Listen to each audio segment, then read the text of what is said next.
Hello viewers. Ithil Studio gi ngasi anova Photoshop tutorial asi koi now Sony Morangthem na hangbirakpa question amgi matangda semjagadriba video ni my question ja pe yengsi Sony Morangthem na hangai basi Aadhaar card maning mamang page amada JPEG format da less than 200 KB da kamdong scan tawraga computer save tawgani habdui matang ni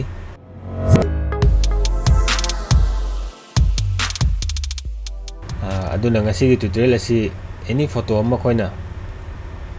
size si 200 KB ogera 40 KB ogera any koina apama size da kwan tawraga convert tawraga save tawgani habisi matang dani aduga Sony Morangthem da ina hiding bamna ai system di printer connect tawdabani na magi visual level tutorial semdo hoji pokgi di ai khudong chaw do lejadri aduna Photoshop to in sangaga photo size si 200 KB da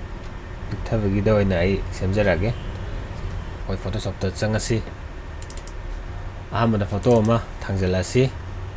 aigi hanagi tutorial passport photo sembigi folder site changasi aduga photo ma khalasi sigi sekte khalasi sije khoina 200 KB da save tawduni my process yam lai da file change aduga save as change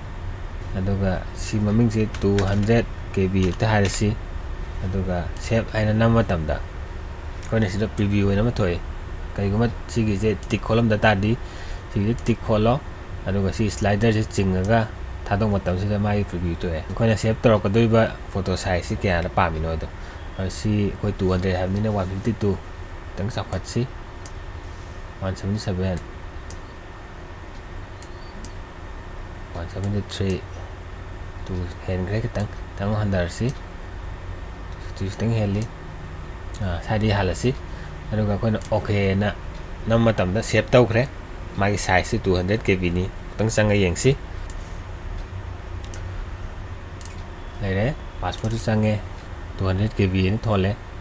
magi size se 167 KB ni thole sumaina koina photo ma size picture ga save tawre adu kai gumo sigi photo si koina khage na picture na save tawni ga su chamane file changani aduga save as changani aduga andang na 50 KB da pame 50 KB hare aduga save namme aduga amko chu slider si handare picture 52 lere 47 22 47 ni yare aduga okay click tawre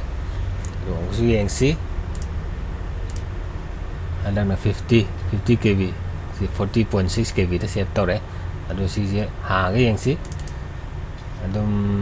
koi online da kai da form thousand bagi di dum yare mami kyam kana blur sa poide magi size se 40 KB tar su aduga si ani su busi jong yengsi ani su busi 200 ni khara chawi mami khara sengbeli anu sumaina koina pamba photo size da Photoshop ki mateng lawraga kamana save tawgani habigi Photoshop tutorial si matang si lojare mayam na video si enjoy to video di support of na like comment and subscribe to boka wigeno thank you.